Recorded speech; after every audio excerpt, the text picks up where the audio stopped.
Attention, vous écoutez un programme audioactif.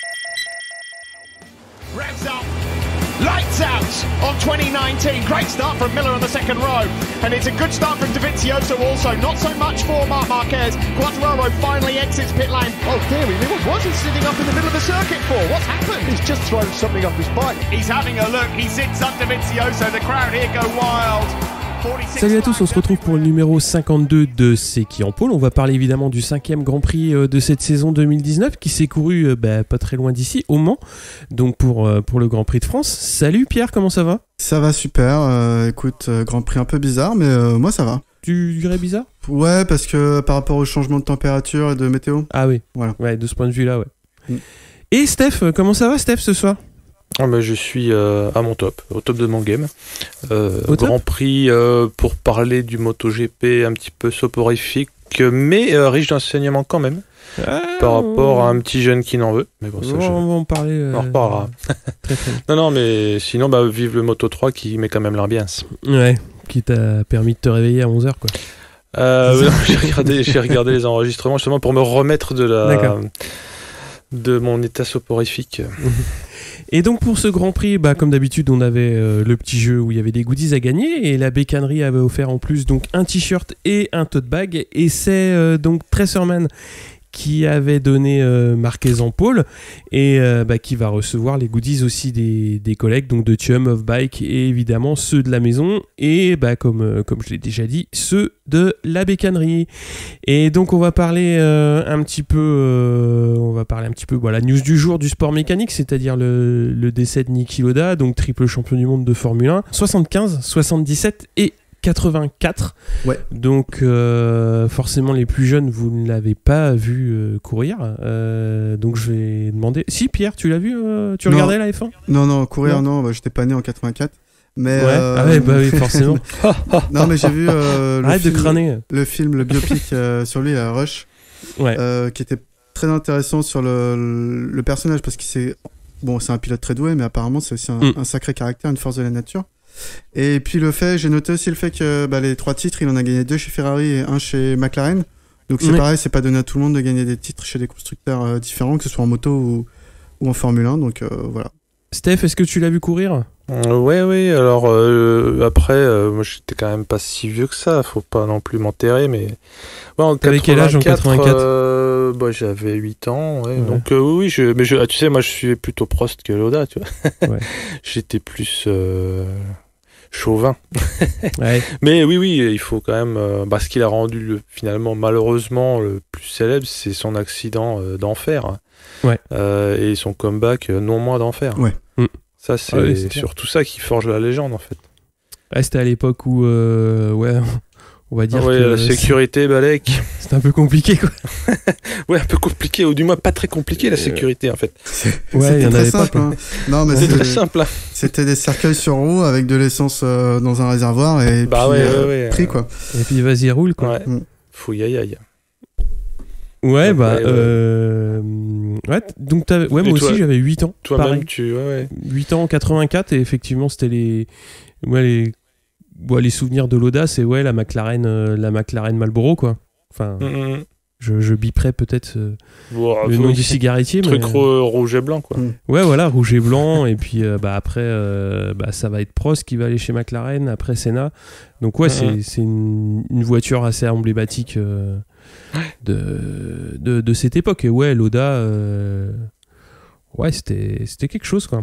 Puis finalement, le nombre d'années qui séparent son premier et son dernier titre, c'est quand même assez impressionnant. Ouais, gagner quoi 9 ans d'écart. Ouais. C'est pas mal, hein. C'est pas donné à tous. Et puis après, il a eu quand même des rôles après dans le paddock Formule 1. Donc, derrière Mercedes, je crois, il est derrière pas mal de succès de Mercedes. Donc, donc voilà. C'est un grand il était monsieur. Président non exécutif, donc c'est... Ouais, il était souvent encore sur les Grands Prix et il venait souvent aussi sur les Grands Prix moto. Il était souvent de la fête en Autriche. Ouais. Bon, on va parler de ce Grand Prix du Mans du coup. Oui. Avec quelques petites news. On commence par le Moto 2. Donc on a c'est toujours la même news, hein, mais on est obligé de les dire. Mattia Pasini qui remplace Carol et Daim Paoui dans le team Petronas au Mans, on l'avait déjà parlé la dernière fois. Donc Paoui s'était blessé à Rérez, on s'en souvient. Et du coup Mattia Pasini devrait aussi faire le Mugello parce que Paoui n'est pas totalement remis, donc ça reste à confirmer, mais normalement c'est ce qui a été dit. Hein. Ouais. C'est comme ça que ça va se goupiller. Ouais. Steph, les news MotoGP ? Eh bien, il y a eu des essais privés au Mugello avant Le Mans pour se chauffer un petit peu. Pirro a roulé pour Ducati, alors on espère qu'il n'a pas trop flippé au bout de la ligne droite, parce que l'année dernière... c'était il y a 2 ans ou c'était l'année dernière qu'il s'est éclaté ? Non, l'année dernière. L'année dernière, hein, c'est ça. Donc voilà, et Pedrosa a roulé un peu pour KTM, mais c'était plus pour évaluer sa clavicule que la moto. Enfin, c'était les deux, mais a priori, il sera opérationnel pour le développement en juin. Et comme qui dirait, il y a du taf. Hein. Oui, plus qu'un peu, ouais. Pour parler un petit peu de news d'hiver, il va y avoir donc en endurance Spa-Francorchamps qui va revenir en 2021 au calendrier. Donc pour cette saison, il y a des courses confirmées pour le moment. Donc évidemment les 24 heures du Mans, les 24 heures de Spa dont on vient de parler, le Bol d'Or et 8 heures à Sepang et à Suzuka. Pierre, une petite news aussi. Hector Barbera, plus élastique que le caoutchouc, il rebondit une nouvelle fois cette saison, donc il va cette fois s'aligner en British Superbike en remplacement d'un pilote qui s'appelle Ben Khoury qui a été blessé. Donc il va rouler pour un team Kawasaki, notamment pour le round de Donington Park les 25 et 26 mai prochains. Donc s'il s'aligne effectivement, pour l'instant ça fera 3 disciplines différentes cette année. Donc peut-être qu'il va chercher un record, je sais pas, on verra. Ouais. Franchement, il est en passe de marquer assez peu de points, mais dans énormément de catégories, quoi. C'est ça. Est-ce qu'il va faire plus d'équipes que Pasini, déjà ? Ah, faudrait voir le palmarès exact de Pasini, mais ouais, ça peut être intéressant. Hein. Non, mais sur l'année, quoi, parce que Pasini va être... Ça peut être un concours.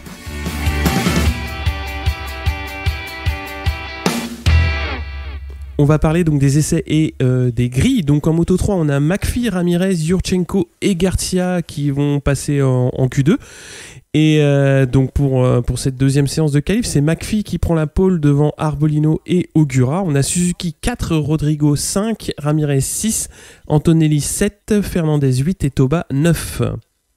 En Moto 2, donc Q1, Lutti, Dixon et Tulovic Navarro s'en sortent alors que Marini rate le coche pour seulement 12 millièmes. Donc en Q2, on a une adhérence assez étrange, avec des temps assez étranges également, parce que on va avoir des meilleurs temps qui ont été effectués en Q1 par des pilotes qui n'ont pas été repêchés que des temps qui ont été effectués en Q2. Donc c'est Navarro notamment qui va signer la pole. Devant Lutti, un autre pêché, et Marquez va faire 3. Pasini 4, Viere 5, Locatelli 6, Baldassari 7, Binder 8 et Tulovic 9. Steph pour le MotoGP ? Oui, il commence à avoir l'habitude, les coureurs, d'essayer de sécuriser des places en FP2, parce que avec le temps qui a un petit peu qui s'est dégradé, FP3 ça servait à rien sauf à se régler sous la pluie. Donc en fait, il s'est passé que oui, mais pas pour l'espèce d'enfer qu'il y a comme dans Evil Dead en dessous de la trappe, quoi, la Q1, quoi. Ouais. Là, c'est Rossi et Morbidelli qui en sortent indemnes. Effectivement, comme tu l'as dit, Pierre, la piste était glissouillante, à savoir qu'il pleuvait pas, mais il aurait mieux valu. Parce que là, c'était mi-figue le grip, avec des temps complètement merdiques, hein, 1,37 je crois, bon bref, pas du tout un truc qui aurait pu être qualifié de sec, malgré l'absence de pluie.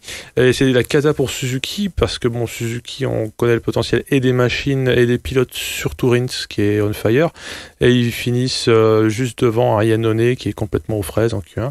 Donc ça ferme la marche, quoi. Ce qui est pas usuel pour Suzuki. En Q2, Paul Espargaro a juré de saper le moral de Zarco, qui lui est resté piégé en Q1.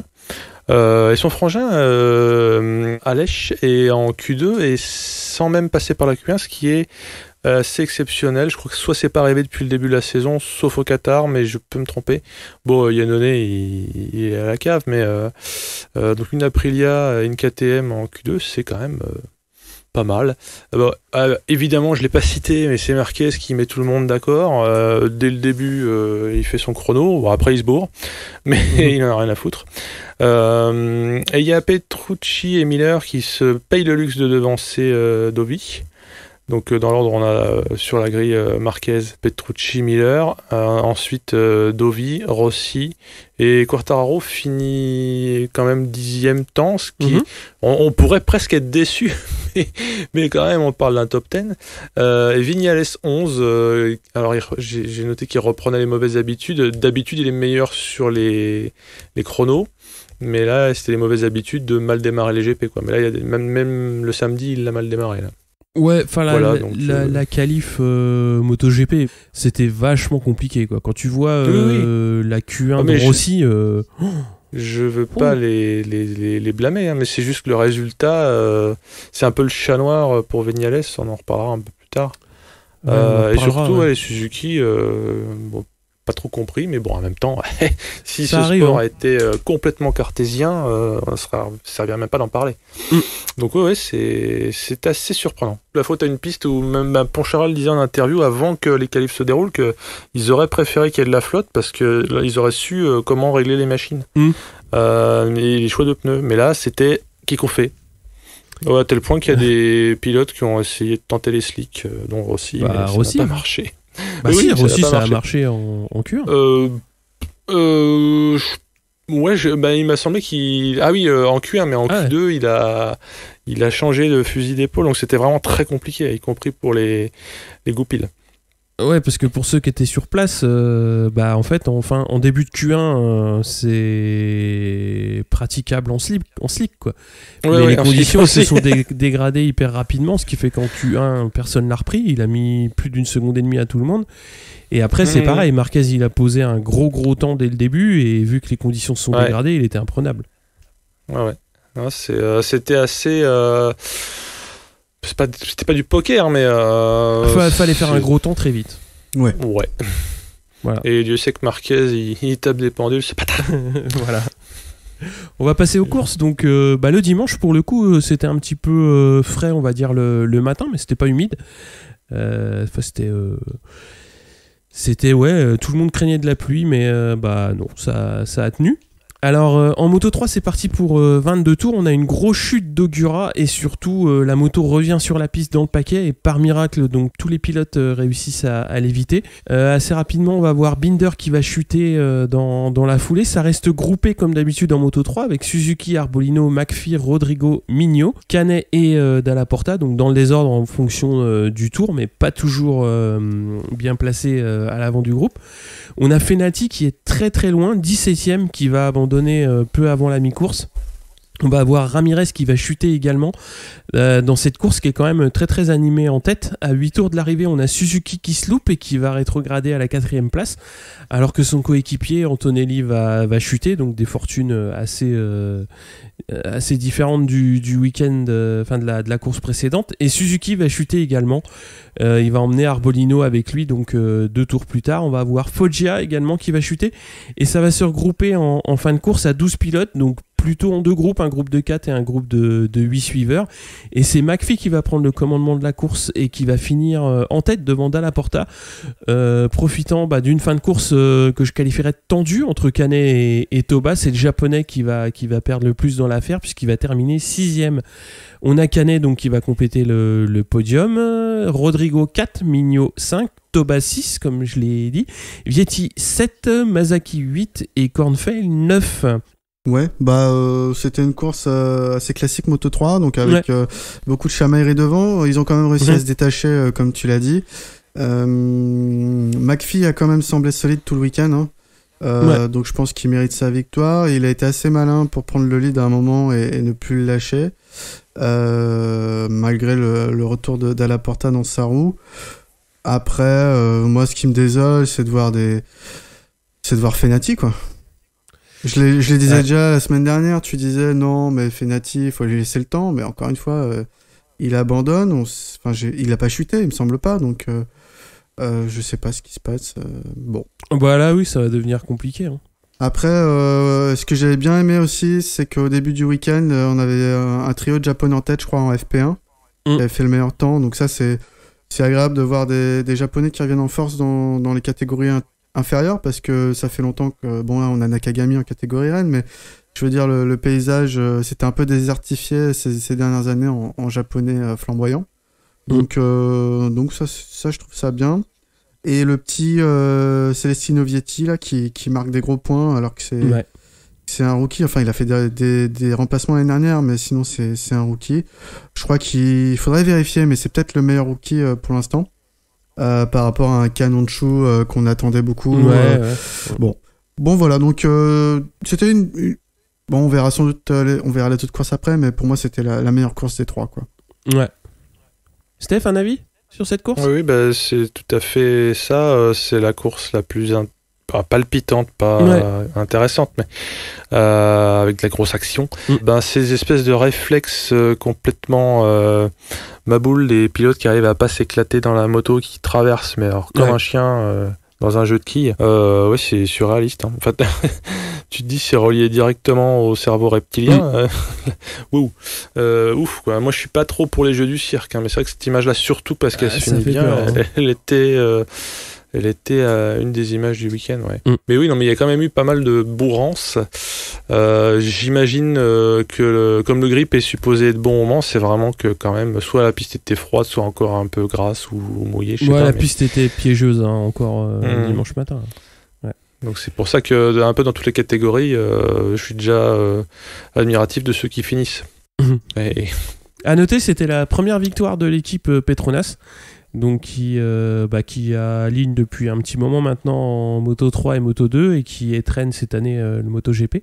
Mais c'était la première fois qu'un pilote Petronas gagnait une course, donc c'était à noter, ouais. Et je crois que c'était du coup c'est la deuxième victoire de McPhee. Oui, je crois qu'il en avait gagné une il y a longtemps, 2016 et il me semble que c'était sur le mouillet, donc il me semble que c'était sa première victoire sur le sec. Donc. Bon, après c'est un Britannique, donc Silverstone, la pluie, tout ça, il doit connaître. Si ça court, Elise. On passe au Moto 2 ? Ouais. Moto 2, donc on a l'outil qui fait le all shot, on a rapidement une grosse chute high-side Locatelli au deuxième virage, et il va sortir en boitant. On a alors l'outil suivi de Marquez, Viré, Navarro, Baldassari, Binder et Pasini. C'est ensuite assez stable avant un gros crash impliquant Baldassari qui perd l'avant et qui Pasini dans sa roue va le percuter et il va chuter également. Baldassari à ce moment-là sort sur civière et ça a l'air assez important. L'outil va perdre progressivement des places alors que Simone Corsi va remonter assez fort. On a Marquez, Corsi, Navarro, Viré, Binder, Gardner, l'outil et Schroeter. Donc Corsi va chuter forcément parce qu'il poursuivait Marquez et il poussait un peu trop fort. On a Augusto Fernandez qui va faire une belle remontée pour aller titiller Navarro. Et Gardner va chuter de son côté. Course classique à ce moment-là, Moto 2. Beaucoup de petits groupes épars. Pas trop de dépassements. Marquez gère bien son lead. Navarro fait le meilleur tour en course derrière, mais à un moment il va se rater et c'est Augusto Fernandez qui va le passer. Et on a une belle bagarre entre les deux à quelques tours de la fin. Navarro va prendre le dessus finalement. Donc Marquez gagne parce qu'il a un temps d'avance devant Navarro et Fernandez. Binder va finir 4, Viré 5 et Lutti 6. Qu'est-ce qu'on peut dire ? Oui, la course de Pasini. Pasini, il semblait faire un bon week-end.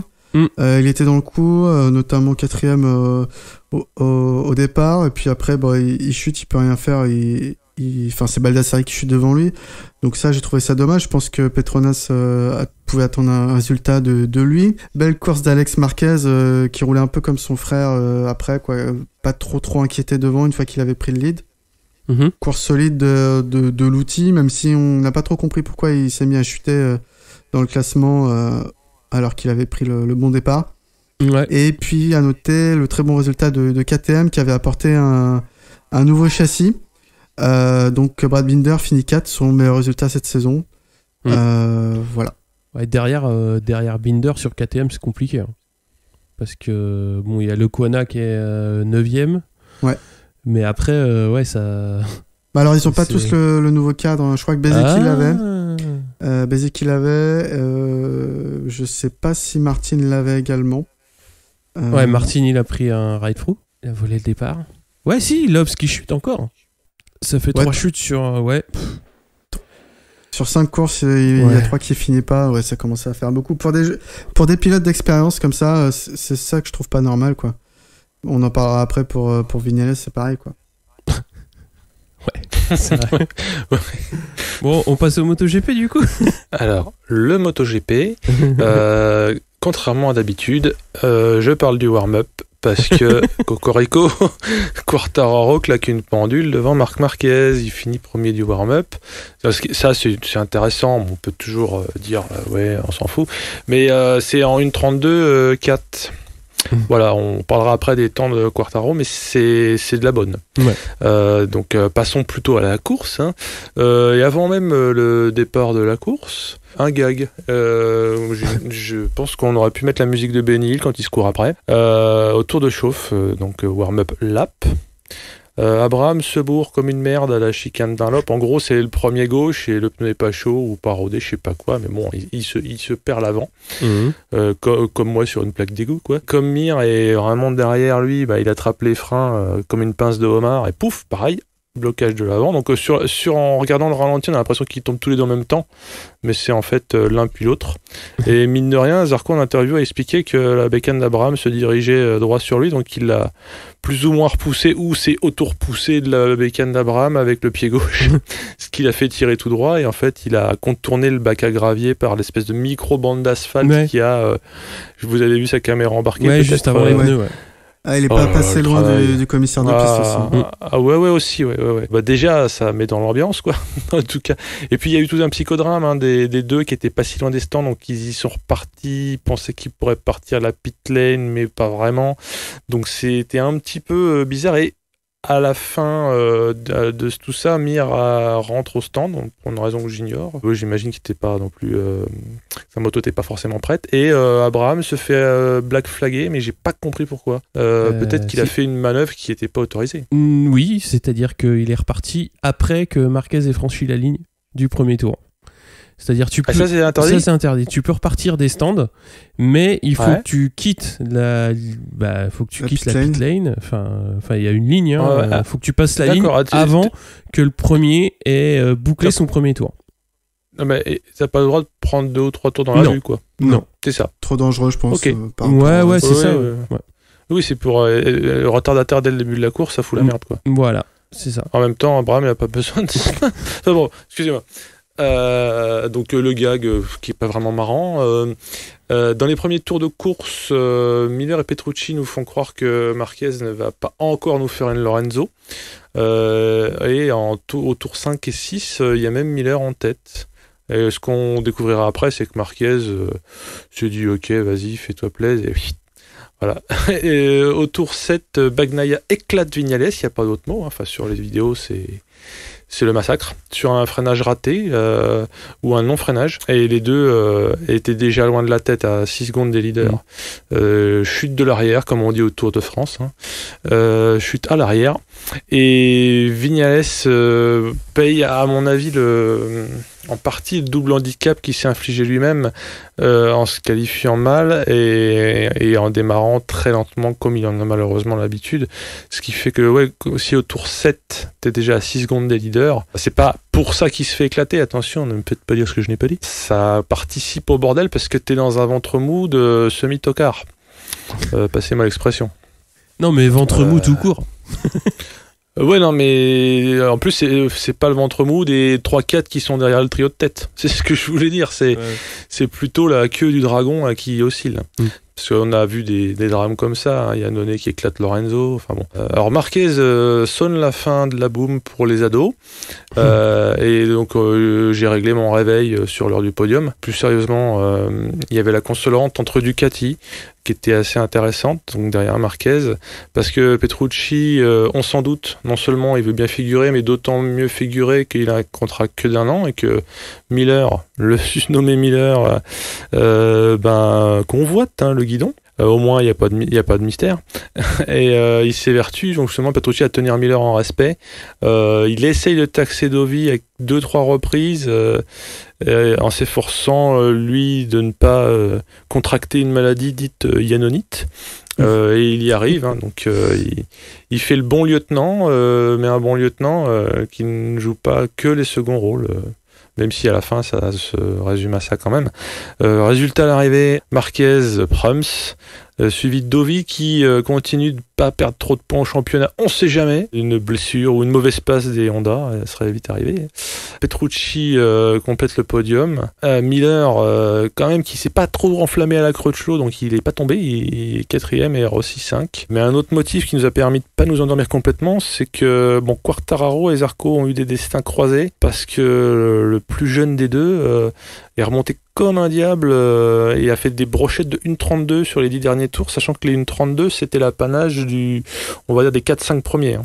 Tout le monde était en 33-34 sinon, dont Zarco qui était en 34 sur quasiment les 2 tiers de la fin de la course. Lorenzo et Crutchlow se sont fait taxer proprement d'ailleurs par Quartararo, alors que ce ne sont pas des lapins de 6 semaines. Puis Crutchlow c'est pas un tendre, donc il s'est hissé en 8ème place in fine, et l'Autrichien d'adoption, le pauvre Zarco, adoption façon Thénardier pour les KTM, il a sombré en fait pour finir 13ème. Donc sale week-end pour Zarco, comme il le dira après en interview, mais ça il peut pas dire autre chose quoi.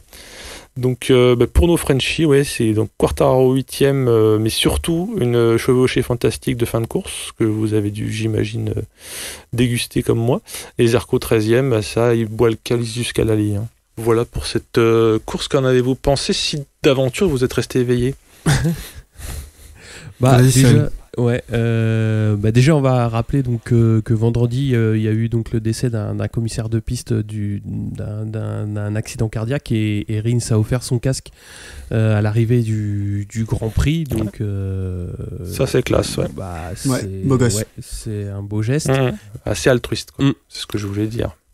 Ce qu'on peut souligner aussi, c'est que c'était la 300e victoire de Honda. Donc pour Marquez qui apporte ce milestone pour Honda, c'était important. C'est pas trop mal. En catégorie reine, on le précise.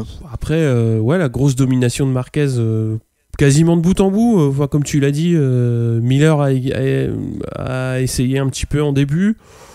Et puis après Marquez il est parti quand il a vu que les pneus tiendraient, puisque il y avait une petite inconnue quand même compte tenu de la température de piste. Je crois que Marquez est parti en soft et il avait jamais passé les softs du week-end, donc il savait pas trop comment ils allaient réagir. Je suis pas tout à fait sûr de l'info, mais ou alors en fait il s'ennuie tellement qu'il se met des défis. Ça, il dit tiens, je vais prendre des pneus que j'ai jamais pris.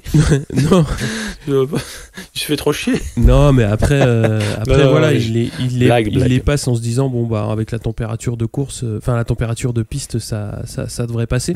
Donc il est parti un petit peu comme tu l'as dit en réserve, et puis quand il a vu que ça passerait sur la durée, qu'il n'y avait pas de température critique, il a poussé un petit peu pour prendre la tête.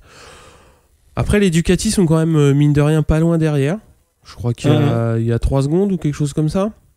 Oui, non, il s'est pas non plus envolé, mais en fait, à aucun moment, on a cru et on a pensé qu'il pouvait se faire reprendre au-delà du 8e tour. C'est ça. Mais effectivement, les Ducati sont loin d'être aux fraises. Ils sont pas loin, mais personne est vraiment capable d'aller leur chercher. Tout comme Rossi qui est 5ème et qui a été dans le groupe de 4 un petit moment, mais il a fait le Jokari après en fait, à mi-course il a été un petit peu décroché et il n'a pas été en mesure de jouer la bagarre. Qu'il faudrait qu'il passe en carbut 12 quoi. T'as toujours l'impression qu'il lui manque des chevaux, mais c'est peut-être pas ça en fait. Ça se trouve il sort moins bien les courbes. Il a expliqué, mais en fin de course. Il y a peut-être pas que ça aussi. Enfin, s'il l'explique lui, je veux bien croire que c'est le cas, mais des fois, t'as l'impression que des mecs, ils ont pas de vitesse de pointe, mais c'est parce qu'ils sortent pas très bien du virage qui conditionne la ligne droite. Non, ça joue tellement... D'après ce qu'il a expliqué, c'est clairement du bourrin moteur. Manque de sauce. Ouais, d'accélération déjà. Donc quand ils sortent du virage, ils sont un petit peu moins bien que les autres, et oui effectivement ça amène une vitesse de pointe moins importante, et avec le Mugello qui approche, à mon avis on va le prendre en pleine tête dans 2 semaines quoi. Parce que là il rendait à peu près 10 km/h au Ducati et au Honda si je me trompe pas, et donc là au Mugello ça risque d'être le grand écart. Ouais, sachant qu'il compense pas par ailleurs, quoi. C'est ce qu'à la limite, s'il avait une bécane tellement maniable qu'il a écrasé tout le monde dans le sinueux. Mais non. Pierre ? Ouais, non, enfin, c'est assez complet. Moi, j'ai noté, comme vous l'avez dit, la remontée de Quarta. Donc, il l'a dit après qu'en fait, il avait essayé une map en course qu'il avait jamais essayé en course. Donc, c'était la map de Calife. Du coup, c'est pour ça qu'il a pu faire les meilleurs temps et remonter à cette vitesse sur des Lorenzo ou des Rins. Qu'est-ce qu'on a vu d'autre ? Donc on a vu moi j'ai adoré, donc je pense tout le monde, c'était le meilleur passage de la course, c'est quand Miller est allé titiller Marquez. C'était des dépassements virils mais corrects de la part des deux, c'était franchement c'était sympa à voir. Et j'ai noté donc Marquez master class, il y a rien à dire, il y a que Marquez qui peut faire perdre Marquez. Quelque part c'est bien parce que de voir un talent comme ça, c'est exceptionnel, mais pour le suspense des courses, c'est quand même compliqué, quoi. À la limite, au moins, ça fait que quand il y a exploit face à lui, c'est vraiment un putain d'exploit, quoi. Si on peut dire, le jour où il arrivera. C'est ça. Fabio était quand même bien barré pour le faire, peut-être pas chier, mais pour bien le suivre, ce qui est déjà très bien avant son problème de sélecteur. Donc, ça rehausse finalement, si on peut y voir un truc positif, certes ça ternit un peu le spectacle quand il dose tout le monde à ce point, mais quand quelqu'un vient l'emmerder, finalement ça fait frémir. Ouais. Et le dernier point, c'était Petrucci en fin de course qui avait un bon rythme. Je pense qu'il aurait pu finir devant Dovi s'il avait un peu plus forcé la porte. Maintenant, comme vous l'avez dit, il a pas voulu prendre de risques pour son team et pour le championnat de Dovi, donc c'est tout à son honneur quelque part parce qu'il n'y a pas de consigne d'équipe, Ducati l'a rappelé. Maintenant, il préfère jouer, on va dire, coopératif, quoi, l'équipe, et je pense que ça aussi c'est pas rien. Il signe son premier podium depuis l'année dernière, il me semble, Petrucci. Donc c'est cool pour lui. Miller fait un excellent résultat. Bagnaia malheureusement va chuter en course, donc bon, il est encore en phase d'apprentissage. Voilà ce que j'ai noté. Zarco 13, mais encore une fois il finit 13 parce qu'il y a des concours de circonstances, des pilotes qui ont chuté, etc. Donc c'est toujours particulier parce qu'en fait il finit hyper loin de Marquez. Donc 13, mais c'est pas 13 comme s'il avait fini 13e à Assen l'année dernière où c'était hyper serré, le top 15 le plus serré de l'histoire. Non, c'est 13 à plus de 30 secondes. Plus de 30 secondes de son coéquipier, je crois, et plus de 36 secondes de Marquez. Donc c'est hallucinant, il est pas dedans, mais bon, c'est pas évident, je pense, pour lui. C'est pas évident pour KTM non plus, parce que KTM, d'un autre côté, ils réussissent leur week-end, faut pas se voiler la face, et ils placent Paul en 6e position, à 6 secondes seulement de Marquez.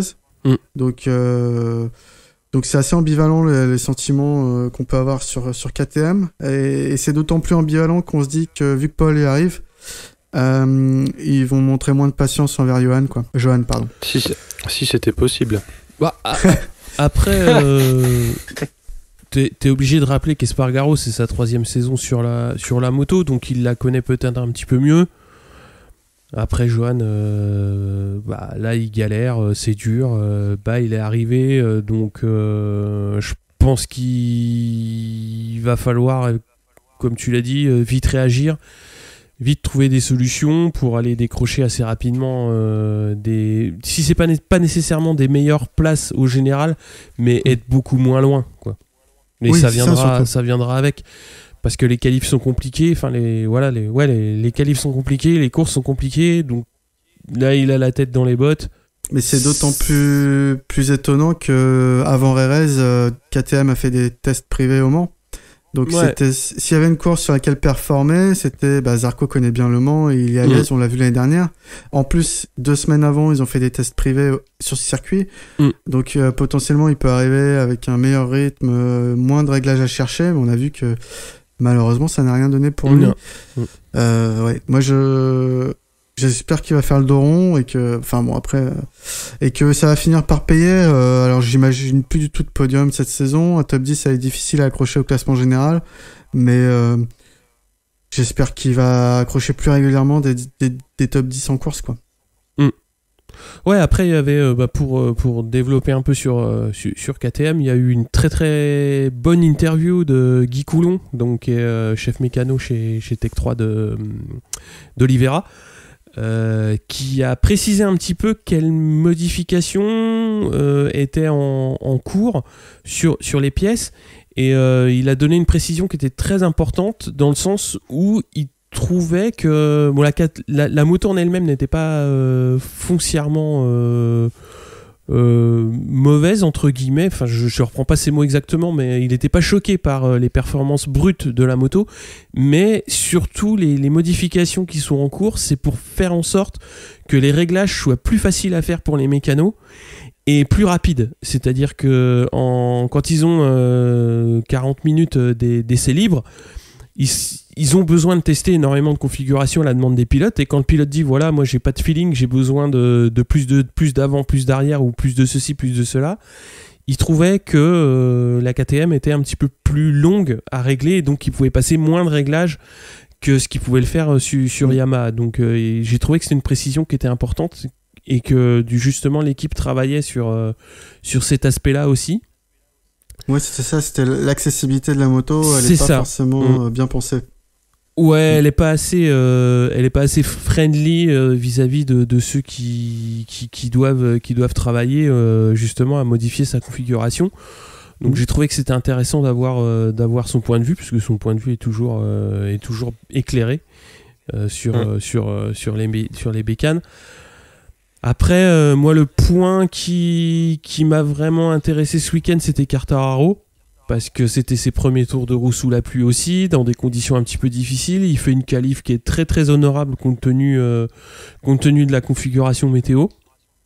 Et puis après, il fait une course où il se loupe au départ, donc c'est un petit peu frustrant, mais bon, après, c'est son 5e départ sur une MotoGP, donc il apprend. Et puis après, quand il s'est dit voilà, de toute façon, là où j'en suis, comme tu l'as dit, hein, je mets le chrono, et puis je vais voir jusqu'où je vais remonter. Et il est remonté quand même vachement haut. Et une 8e place au Mans pour un rookie sur une satellite, c'est toujours très bien.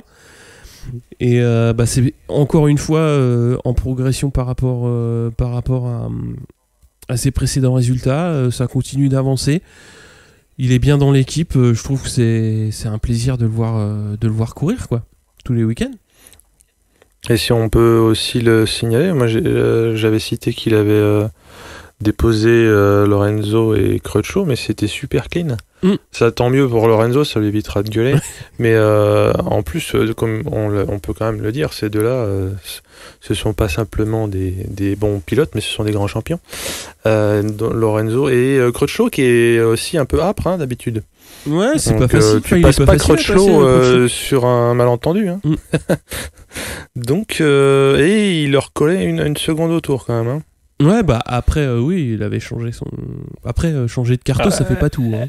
Mais bon. Exactement, oui. Et encore fallait-il qu'il puisse. Et non, il est clean, hein, que ce soit dans ses dépassements, dans son pilotage, et surtout, il se pose pas de questions, quoi. Ou alors il s'en pose, mais ça le fait pas flipper. Parce qu'il faut quand même y aller pour les remonter, tout cela. Hein. Oui.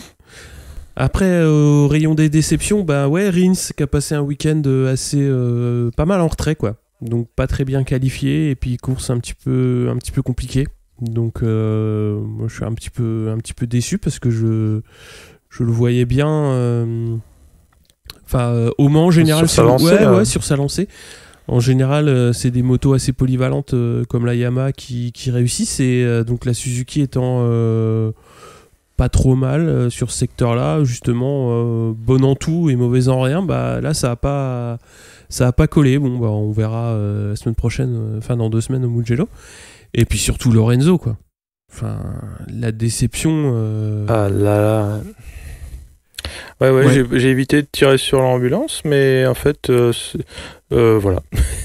Alors, il nous refait une Ducati. Alors, j'évite trop ouvrir ma gueule, parce que on a vu ce que ça donnait la 2e année chez Ducati. Il est capable de gagner sur des motos qu'il aime pas au début. Voilà, après, est-ce qu'il cherche encore le mode d'emploi ? Je sais pas. On sait qu'il avait fait installer une selle dès son arrivée sur la Honda, et il l'a retiré justement ce week-end. Apparemment, ça a amené des bons côtés, mais ça l'empêche de progresser. D'ailleurs, je trouve qu'il a fait une meilleure course que sur les dernières courses. Après, peut-être apparemment, il ressent toujours sa gêne, sa blessure. Donc, bon. Oui, ça peut être lié aussi à ça. Moi, je préfère me foutre de sa gueule juste parce qu'il fait le kéké sur Twitter. Il fait moins le kéké, sur la piste. Il est discret. Ouais, c'est bizarre. Hein. Et si je peux revenir à Fabio, vas-y. On a une stat qui est sortie après la course. Donc Fabio, il est toujours pas tombé depuis qu'il est monté sur cette Yamaha Petronas. Donc ça fait à peu près 6000 km qu'il a roulé sans chute. Donc c'est pas 6000 km que tout le monde fait au quotidien, hein, c'est 6000 km à fond sur des circuits. Donc c'est assez hallucinant cette stat que j'ai vu passer. Et je tenais également à parler de Afis Yarin. Qui a signé ses premiers points au Mans. Donc bon, après ça reste tant mieux pour son team, hein, mais ça reste compliqué, comme je disais. Si Zarco finit 13e, ceci parce qu'il y en a qui sont tombés, Afis c'est un peu pareil. Je crois que c'est la première fois de la saison qu'il termine devant Miguel Oliveira par contre, mais c'est toujours le fond de panier. Donc tant mieux pour Afis, mais ça a l'air d'être compliqué quand même. Ouais, c'est pas facile. Hein. C'est pas facile. Bon, il garde le sourire, il avait un beau patch. McQueen. C'est collector, mais il va être obligé de le garder. Hein, Je voudrais bien qu'il le remette chez lui quand même. Mais avec l'orthographe locale. Oui, j'aimerais bien voir ça, chez comment ça se passe chez les Malaisiens actuellement, de voir ce truc sur sa combi, quoi. Est-ce qu'ils se sont dit, mais qu'est-ce que ça veut dire, pourquoi C'est vrai. Mais comme c'est ses premiers points sur une KTM, il va être obligé de le garder pour des raisons de superstition, j'imagine. Je brode, mais j'espère. Et après, faire des merchandising. Donc on va parler un petit peu de points championnat. Donc en Moto 3 on a Canet en tête avec 74 points, devant Dalla Porta 60 et Antonelli 57. En Moto 2 on a Baldassari 75, Lutti 68, Navarro 64 et en MotoGP Marquez 95, Dovizioso 87, Rins 75 et Rossi 72. Au championnat donc on a Quartararo qui est 12e et premier rookie avec 25 points, et Zarco qui est 15e avec 10 points. D'ailleurs, c'est le meilleur résultat à ce stade de la saison pour Dovizioso, 87 points, il n'a jamais fait mieux. Donc, encore une fois, vu son début de saison, si c'est pas cette année, le titre de champion... si c'est pas cette année, ce sera jamais, c'est ce que tu veux dire. Ouais, j'ai cette peur-là, parce que l'année dernière, à ce stade de la saison, il avait fait deux DNF. Ouais. Donc tu croises les doigts Je croise tous mes doigts. Tous mes doigts en permanence. Donc c'est pas très, ça donne des crampes, c'est pas super. Mais tu sais que Marquez a autant de points que la saison dernière à ce moment-là. Ouais, je savais pas, mais tu vois. Ça c'est. Mais c'est rassurant de voir qu'après donc un quart de la saison, ils ont que 8 points d'écart. On sait qu'une mauvaise performance ou une chute, ça peut arriver. Mais du coup, ça sera pas éliminatoire pour Dovi s'il y a un problème ou Marquez s'il chute, derrière ça peut revenir très vite, quoi. Même Rins qui a 20 points, ça peut le faire. Ouais, mais bon, il y a déjà 20 points sur le troisième, quoi. C'est comment ça fait. Oui. C'est une victoire, même une deuxième place si l'autre chute, quoi. Ouais. Bon. Ouais, il faut compter fort. Après, on n'a pas on n'a pas mis tout le monde dans le classement, mais ça commence à galérer sévère pour Lorenzo qui est 14e au général avec seulement 16 points, Iannone 20e avec 6 points seulement. Sauf que Lorenzo il est dernier pilote Honda, il est quand même précédé par Nakagami qui a déjà 29 points et Crutchlow qui en a 34, donc Lorenzo après il y a des rumeurs déjà qui circulent sur un petit coup de pression de Honda, mais c'est compliqué, il va falloir vite être performant, quoi. Ouais, les trois pilotes, on va dire, qui ont changé de team en cours de saison, en fin de saison dernière, pardon. C'est galère. C'est galère. Franchement, même Maverick, quand il avait changé de team, lui, il avait performé tout de suite avec la Yam. Après, c'est vrai qu'on n'a pas parlé de Viñales, mais il a que 30 points depuis le début de saison. Donc, déjà 65 points de retard sur la tête. Ciao, quoi. Ah oui, pour un challenger en pré-saison, quelqu'un qu'on peut se dire il va essayer d'aller chercher le titre. Non, c'est déjà raté là. C'est déjà raté. Ouais, il a Quartararo qui a 5 points derrière lui quand même. Donc je pense que faut voir qu'il se bouge le fion.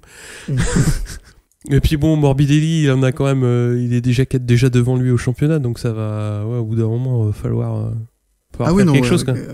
Si les deux pilotes du team satellite finissent devant cette saison, même à la mi-saison, ça va être.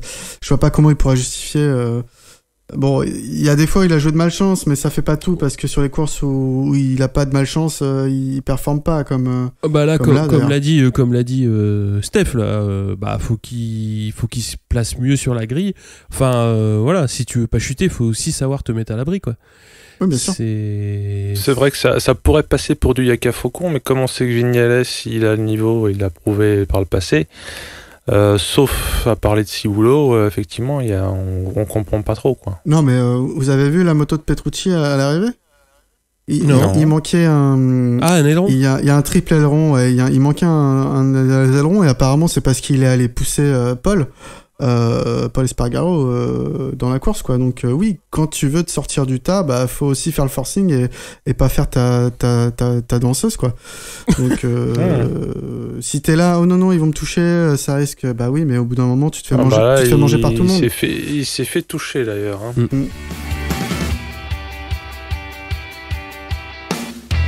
Bon, on va parler un petit peu d'endurance puisqu'il y avait les 8 heures du Slovakia Ring qui se sont déroulées donc le samedi 11 mai.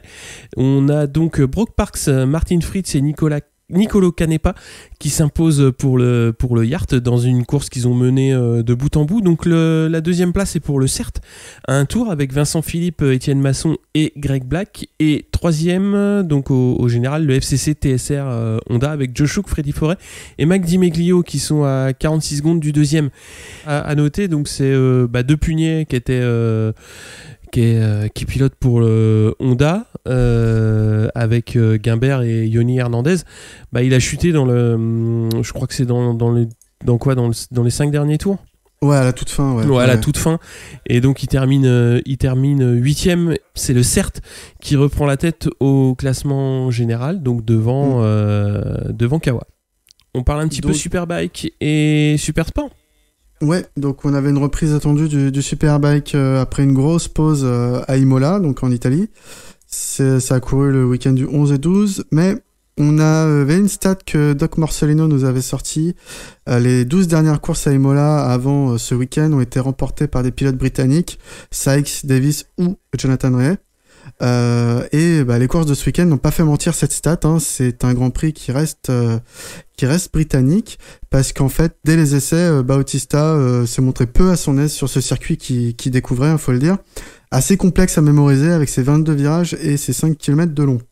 Donc c'est le coéquipier de Bautista, Chase Davis, qui se montrait plutôt à son aise pour Ducati et qui va notamment faire la pole pour la course, donc avec Rea 2 et Sykes qui a bien roulé également sur la BM, qui a fait 6, donc encore une fois, oui, ces trois-là, ils connaissent bien le circuit. En course 1, Davis a fait un bon départ poursuivi par Rea et Bautista, mais Davis va rapidement connaître une panne et abandonner, assez frustrant parce qu'il avait vraiment il semblait avoir le rythme. La course va se résumer à des groupes de 1, groupe de Rea incluant Rea, groupe de Bautista incluant Bautista et groupe de Sykes incluant Sykes. Donc ça se bat ensuite derrière, Sykes va tomber en panne, mais donc on a une Ducati et une BMW qui sont tombées en panne, faut pas déconner avec la réputation. Du coup, troisième place disputée entre Razgatlioglu, Van der Mark et Léon Aslam, et c'est le pilote privé Kawa qui s'impose. Donc la course 2 a dû être annulée à cause des conditions de météo difficiles, je dirais même sylvestonesques, parce que en gros il pleuvait énormément. Il y a eu un long débat entre les pilotes qui voulaient courir, Rea et Razgatlioglu, et ceux qui ne voulaient pas, par exemple Bautista. À noter que Barbera courait encore, donc Hector Barbera sur cette course en placement de Mercado, il finit 13 et 14, donc il rentre dans le classement de cette catégorie avec 3 points. En Super Pole le dimanche, c'est Davis qui a sauvé l'honneur de Ducati en remportant devant Rea pour 127 millième, et Bautista finit 3e sur ce jour-là, sur cette course. Voilà, donc quand même une victoire Ducati. On peut passer en World Super Sport. Ouais, vas-y. Donc, il est intéressant de noter que le Team TOS est revenu après avoir manqué la manche d'Assen. Donc, cette fois, ils ont aligné c'est un Italien qui s'appelle Gabriele Rouillou. On avait déjà vu l'Italien, il avait participé à une course Super Sport cette année à Phillip Island avant de se faire virer de son team. Et il avait aussi remplacé Stefano Manzi au quota Moto 2 pour le Team MV Agusta avec une honorable 21e place cette saison. Donc, l'histoire ne dit pas si le Team TOS a retrouvé sa moto disparue ou si c'était une nouvelle moto. Donc Corentin Perolari, qui découvrait la piste pour le GMT, va se blesser en FP2 suite à un méchant high side. Week-end fini pour lui avec une clavicule fracturée. Et l'autre français Gaëtan Materne va pas réussir à se qualifier pour la course. En course, on a un top départ de Jules Cluzel qui nous fait un all shot depuis la 3e place, devant les deux Yam, Krummenacker que je vais nommer Tic et Karik Kasulo que je vais surnommer Tac. Donc il va tenir la tête de course pendant 6 tours avant de faire une erreur lors du passage des vitesses et rétrograder à leur 3e. Il va perdre du terrain sur Tic et Tac alors que Mayas et Gradinger remontent eux. Tic tiendra la tête 6 tours avant de se faire passer par Tac, mais Tic reprendra la première place dans le dernier tour. Tac faisait la gueule sur le podium, mais vraiment. Ah ouais. En fait, il est tombé plus ou moins en panne d'essence à 2 virages de la fin. Non. Et du coup, il savait pas trop si c'était vraiment un problème mécanique ou pas, mais ouais. Ouais, sa moto broutait beaucoup, quoi. Donc derrière, on a Jules Cluzel qui a connu un accrochage. C'est peut-être Tac qui lui a mis du sucre dans le réservoir, là. C'est ça. Non, Tic. Ou c'est Tic, la gueule. Non, parce que j'en avais marre de dire la marque du team. C'est bon. Faut trouver des duos comme ça. Il y aura Boulébi, Astérix Obélix. C'est ça. Donc malheureusement en course, Cluzel avait rétrogradé et a connu un accrochage assez sérieux avec l'autre français Lucas Mayas. Donc Mayas a chuté, Gradinger également parce qu'il les suivait, il peut pas éviter la moto. Gradinger abandonne, Mayas va repartir, Cluzel également, il a pas vraiment chuté mais il a perdu énormément de temps. Donc ils ont tous les deux perdu des places. C'est Raphaël De Rosa qui va finir 3ème sur le podium, Cluzel va finir 7, Mayas 8, Danilo parti 19ème a fait une belle remontée et termine 11ème. Au classement, on a Randy Krummenacker, donc Tic 115, Karik Kasulo et Tac 93 points, Jules Cluzel 3ème 78 points, on va noter Lucas Mayas 7ème avec 40 points, Corentin Perolari 9 34 et Danilo 12 22 points. Pas de course en World Super Sport 300 parce que comme il pleuvait toujours, elle a été annulée également comme la course de Superbike. Ouais, Superbike quand même, la fin de série pour Bautista, c'est une sacrée surprise quand même. Ouais, c'est une sacrée surprise, mais au vu du week-end, c'était mérité pour Réa et même Davis qui était dans le coup. Bautista n'a pas su, on va dire, apprivoiser ce circuit ce week-end-là. Donc, un peu particulier. Donc, voilà. Ouais. J'avais entendu du biscuit sur Bautista par rapport à ses pneus. Je sais pas si vous avez entendu les mêmes infos, mais d'habitude tous les coureurs sous-gonflent leur gommard. Oui. Pour avoir beaucoup de surface quand même, de surface utile. Et lui, le team et Bautista a expérimenté un surgonflage par rapport au nominal. Il a gonflé plus et visiblement ça lui allait vachement bien. Alors après, il se murmure que dans le paddock, tout le monde se pose la question s'il faudrait pas qu'ils essayent aussi de surgonfler leurs pneus. C'est quand t'as un mec qui gagne tout, t'as envie de faire pareil que lui. Donc c'était le petit fun fact que j'avais entendu pendant les retransmissions. Je sais plus si c'était sur Canal qui parlait de ça. C'était sur Eurosport, je pense. Sur Eurosport, oui, c'est probable. Parce que Canal, non, ils vont pas parler du Superbike. Hein. C'est sûr. Non, mais effectivement, mais j'entendais de la discussion de comptoir sur le sujet et c'est intéressant comme info parce que les pneus aussi, c'est vrai que c'est un peu une sorte d'alchimie. Déjà en GP, on comprend plus trop ce que c'est, soft, hard, machin. Et là, le gonflage, c'est mine de rien névralgique, visiblement. Ouais, il faut pas toujours sous-gonfler, a priori. Et puis on prend peut-être moins de risques à ne pas sous-gonfler que de se faire un contrôle et puis d'être disqualifié comme ça arrive. Les fameux 200 grammes là, putain. Ouais. Bref. Effectivement, je mets qu'un prêt. Ouais. Non, mais après, c'était des courses sympas. Il y a eu le débat, est-ce qu'ils auraient dû rouler à Imola pour la deuxième course parce qu'il pleuvait. Franchement, c'était risqué. Hein. Moi, La piste était vraiment par endroits saturée d'eau. Ouais, c'était pas 3 gouttes d'eau, hein, c'était vraiment plusieurs millimètres d'eau sur certaines parties du circuit. Je sais que pour le championnat, c'est moins bien. Effectivement, il y en a qui se sentaient plus de le faire. Loris Baz a dit que lui, il aurait roulé. Maintenant. Bah oui. Après que les Anglais veulent y aller, c'est normal. C'est comme ça tout le temps chez eux. C'est ça. Ouais, j'imagine s'il y avait eu des Indonésiens aussi, ils auraient rigolé, ils auraient dit c'est sec là. Ouais, mais les slicks. Les slicks. Les pneus de mobilette. Puis l'intérêt du Superbike, c'est quand même que c'est compliqué. Contrairement à Silverstone, au moins il y a eu des courses quoi. Ça s'est arrêté quand même assez tôt. Hein. Enfin, ils ont fait la Superbike. Non, mais la veille, je veux dire, le fait d'avoir le Superbike et avoir plusieurs courses par week-end, déjà, c'est. Au moins tu vois quelque chose. C'est sympa. Quand on parle spectacle, c'est quand même bien d'avoir 2 courses et demie. Oui, et puis comme ça, les spectateurs, ils viennent le samedi, ils peuvent voir une course, ils sont pas juste à se taper les qualifs, pas toujours facile à regarder. Une course, c'est une course, c'est une excitation, tu vois. Donc, ouais. Vous avez vu les photos des copains au Mans ou pas, quand même? Ouais. Ça fait mal au cœur. C'est pas super beau, mais apparemment, ça allait quand même. Ouais, je pense que l'année prochaine, j'y vais. Ah bon? Ouais, je pense. Tu penses? Tu penses ou t'es sûr? Parce que moi, c'est sûr. Faudra... Bon, non, tant mieux, si c'est sûr, on est deux sûrs. Et toi, t'es sûr? Oula, je veux pas m'avancer. Il est possible que je sois disponible, effectivement. Ouais. Mais pareil, moi je marche sur des œufs. Par contre, surtout pas camper, vu la jurisprudence 2019. T'imagines, une fois que t'es saucé, tu sais jamais de la life. D'ailleurs, en parlant de camping et de bruit, vous savez pourquoi Abraham est tombé en fait? Parce qu'il a pas dormi de la nuit. Parce qu'il a pas dormi de la nuit. On est j'ai vu des belles vidéos de motos quand même. Hein. De motos de quoi? Des motos, je sais pas comment ils ont fini, mais il y avait un pot d'échappement énorme et qui était rouge. Façon tremblant. Rouge Ferrari et. C'était rigolo. Hein. Ah mon dieu. Ouais. Non, mais j'ai l'impression que c'est un peu réac de dire ça, mais bon, les mecs qui prennent des moteurs pour les faire péter, j'ai toujours de la peine, moi. Mais même si c'est pas un moteur génial, quoi. Mais. C'est toujours le débat entre qu'est-ce qui est la tradition entre gros guillemets ou le truc de bof, tu vois.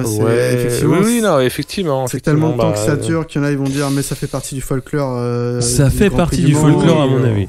Il y a les deux en balance, c'est pas... Non, mais a priori, tant mieux pour ceux qui s'éclatent, mais il faut juste savoir qu'il faut pas y aller si comme moi, on n'est pas dans le délire. C'est ça.